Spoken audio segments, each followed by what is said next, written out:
கடல் தொடர்ந்து கரைந்து கொண்டிருந்தபோது பார்க்கடலின் நடுவிலிருந்து ஒரு பிரம்மாண்ட ஒளி வெளிவந்தது. அந்த ஒளியிலிருந்து மகாலட்சுமி தேவி தோன்றினார். அவர் தோன்றிய தருணம், வானம் முழுக்க பிரகாசம், தேவர்கள், இசை, மலர் மழை, அமைதி மற்றும் நன்மை. மகாலட்சுமி தேவி தாமரை மலரின் மேல் நின்று அழகாக வெளிவந்தார். அவள் கையில் தாமரை செல்வம், ஒளி. எல்லாரும் அவளை விரும்பினார்கள். மகாலட்சுமியை பார்த்ததும் தேவர்கள், அசுரர்கள் எல்லாரும் அவளை பார்த்து ஆச்சரியப்பட்டார்கள்.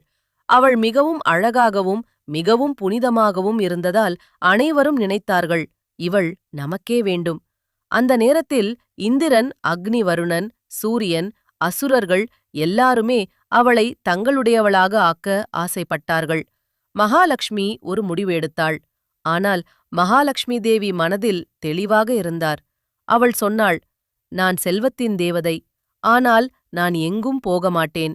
நான் செல்லும் இடம் தர்மம் இருக்கும் இடம், நன்மை இருக்கும் இடம், உலகத்தை காக்கும் சக்தி இருக்கும் இடம், கருணை இருக்கும் இடம். அதனால் அவள் அனைவரையும் பார்த்து ஒருவராக கவனித்தாள். அவள் விஷ்ணுவை பார்த்தாள். அந்த நேரத்தில் விஷ்ணு பெருமாள் அமைதியாக இருந்தார். அவர் முகத்தில் கருணை, அமைதி, தர்மம், உலக நலன். மகாலட்சுமி உடனே உணர்ந்தாள், இவர்தான் உலகத்தை காப்பவர், இவர்தான் தர்மத்தின் தலைவர், இவரிடம்தான் நான் இருக்க வேண்டும். மாலை அணிவித்த தருணம் மகாலட்சுமி தேவி மெதுவாக விஷ்ணுவிடம் வந்தாள்.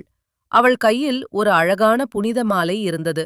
அவள் விஷ்ணுவின் கழுத்தில் அந்த மாலையை அணிவித்தாள். அந்த தருணத்தில் வானத்தில் தேவர்கள் ஹரே நாராயணா என்று வாழ்த்தினார்கள். மலர்மழை பொழிந்தது, தேவ இசை ஒலித்தது. மகாலட்சுமி சொன்னாள், நான் உன்னுடன் இருப்பேன். உன் மார்பில் என் வாசம் நிலைத்திருக்கும்.